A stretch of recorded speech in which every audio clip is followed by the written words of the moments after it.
kalian semua yang pemula, tidak salahnya untuk mencoba dengan cara yang ini lur. Edisi terbaru budidaya cacing sutra tanpa aliran air, tanpa aerator, dan juga tanpa memerlukan banyak air lur. Artinya cara ini hemat air dan juga hemat listrik lur. Ada triknya nih lur buat kalian semua yang ingin mencoba ternak cacing sutra seperti saya ini nih ya. Oke lur, assalamualaikum warahmatullahi wabarakatuh. Salam merah menggoda dan salam satu media. Ini edisi terbaru ya, yang saya kembangkan di tempat yang kecil, namun cara ini juga bisa dikembangkan di lahan yang luas lur. Karena kenapa? Karena cara ini tuh sangat benar-benar mudah sekali lur bagi kalian semua yang pemula. Nih, tidak salahnya untuk mencoba dengan cara yang ini lur. Edisi terbaru yang diluncurkan di channel YouTube saya, Herdi Susanto. Cara budidaya cacing sutra tanpa aliran air, tanpa aerator, dan juga tanpa memerlukan banyak air lur. Artinya cara ini hemat air dan juga hemat listrik lur. Oke lur, ada triknya nih lur buat kalian semua yang ingin mencoba ternak cacing sutra seperti saya ini nih ya. Itu sangat mudah sekali lur. Tapi sebelumnya saya akan tunjukkan buat kalian mau pilih yang mana dulu nih. Ada cara yang ini, yaitu ternak cacing sutra tanpa aliran air dan tanpa memerlukan banyak air. Dan ada lagi cara yang kedua, yaitu yang ini lur. Nah, ini ya. Kalau yang ini memerlukan air lur, karena ini dikasih air dengan ketinggian 1 cm. Ini cara ini juga tidak kalah bagus lur. Cara ini dan juga cara ini ada kelebihannya masing-masing. Di sini saya akan coba jelaskan kelebihannya ya di dua cara tersebut, sebelum saya memberikan triknya buat kalian semua yang ingin coba ternak cacing sutra dengan cara seperti saya ini. Kelebihan cara ternak cacing sutra dengan cara seperti ini ya, yaitu cara ternak cacing sutra tanpa aliran air dan tanpa memerlukan banyak air. Yaitu kelebihannya, kita bisa menghemat air, dan juga cara ini itu justru lebih bagus perkembangannya ketimbang dengan cara yang sebelah, yaitu cara yang pakai air. Kalau ini kan tidak memerlukan air banyak ya. Tuh, coba perhatikan tuh. Dan cacing kelihatannya tuh merah merata di setiap permukaan lumpur. Tidak hanya itu lur, cara ini juga ya mampu menghasilkan cacing sutra yang langsung bersih saat panen di tempatnya lur. Jadi nggak usah kita ribet-ribet mengambilnya ya. Justru cara ini tuh bisa kita lakukan panen langsung bersih di tempatnya. Kalau ini kan panennya itu harus kita ambil dengan lumpurnya lur, lalu kita bersihkan. Beda ya dengan yang ini lur. Ada lagi nih lur kelebihan yang dimiliki cara ini, yaitu kita bisa melihat lebih dekat lagi lur cacing sutranya tuh. Jadi kalau secara langsung ya, kita bisa melihat cacing sutra yang ada di permukaan lumpur. Nah ini nih, seperti ini ya, yang ada di permukaan lumpur lur.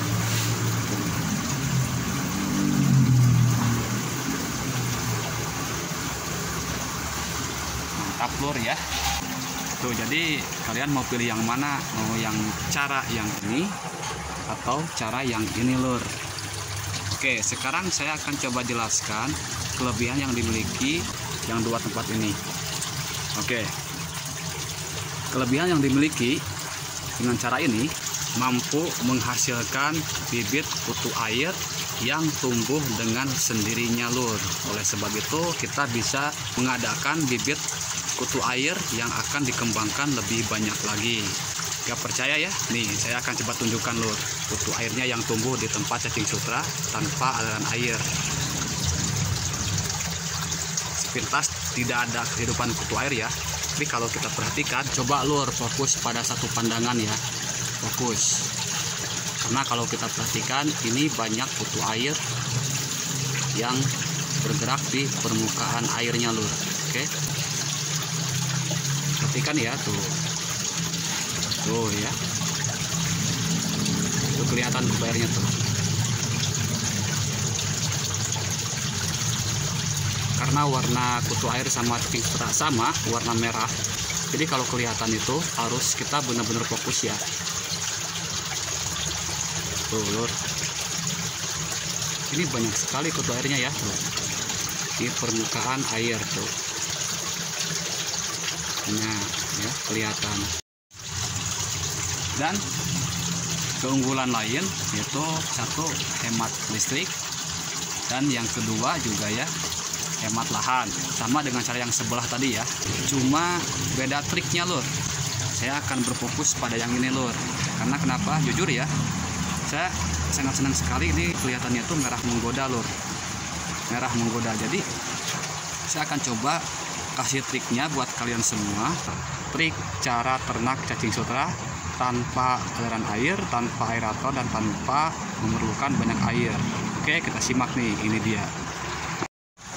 Oke lur, pengalaman saya yang sudah saya lakukan ya, trik agar berhasil ternak cacing sutra dengan cara yang ini, gunakanlah air yang sedikit. Contoh inilah ya. Nih. Dan trik yang kedua, lakukan pengeringan lumpur atau media. Caranya cukup mudah, kalian buang semua air yang ada di tempat ternak ini, lalu simpan di tempat yang teduh. Lakukan pengeringan setiap 1 minggu sekali. Kenapa pengeringan harus kita lakukan? Karena itu tujuannya ya untuk menghilangkan air yang terkontaminasi dengan amonia agar cacing bisa tetap nyaman lur. Dan trik yang lain itu kalian berikan makanan secukupnya lur, dengan cara disebar ya, disebar. Tapi makanan tersebut harus dicairkan dulu lur. Oke, itu saja ya trik yang harus kita lakukan agar cacing sutra ini berhasil lur dan mendapatkan hasil yang cukup lumayan untuk keperluan sendiri. Walaupun ini tempatnya di tempat yang kecil, namun cara ini bisa kita terapkan di lahan yang luas lur. Jujur ya, sepengalaman saya juga ternyata cacing sutra itu justru lebih senang di air yang sedikit seperti ini lur. Coba diperhatikan kembali ya antara cara ini dengan cara yang itu lur. Cara yang ini tuh merahnya itu benar-benar jauh lebih menggoda dan lebih merata ke setiap permukaan lumpur. Kalau diperhatikan yang ini kan terendam air lur. Jadi cacingnya tuh terlihat gimana ya, agak kurang menggoda. Namun cara ini juga sangat oke lah, karena keunggulannya tuh mampu menghasilkan bibit kutu air yang tumbuh dengan sendirinya lur. Berbeda dengan cara yang ini lur. Tapi cara ini tidak mampu menghasilkan kutu air lur. Oke lur, jadi tadi ya trik yang sudah saya berikan buat kalian semua, yaitu pertama, air tidak boleh terlalu tinggi, paling tinggi 0,5 cm. Yang kedua, lakukan pengeringan media atau pengeringan lumpur. Dan yang ketiga, lakukan pemberian pakan secara rutin dengan cara disebar tapi tidak berlebihan lur. Insya Allah cacing akan tetap nyaman dan berkembang dengan baik. Jadi kalian mau pilih yang mana? Mau pilih yang ini atau yang ini lur ya. Dua-duanya juga caranya tuh sama, cuman triknya beda. Oke lur, sampai sini dulu saja ya penjelasan yang sudah saya berikan. Semoga dengan apa yang sudah saya jelaskan bisa menambah wawasan untuk kita semua lur, khusus nih buat kalian yang sedang nonton ya. Oke, salam satu media, salam merah menggoda. Wassalamualaikum warahmatullahi wabarakatuh. Pokoknya semakin mantap.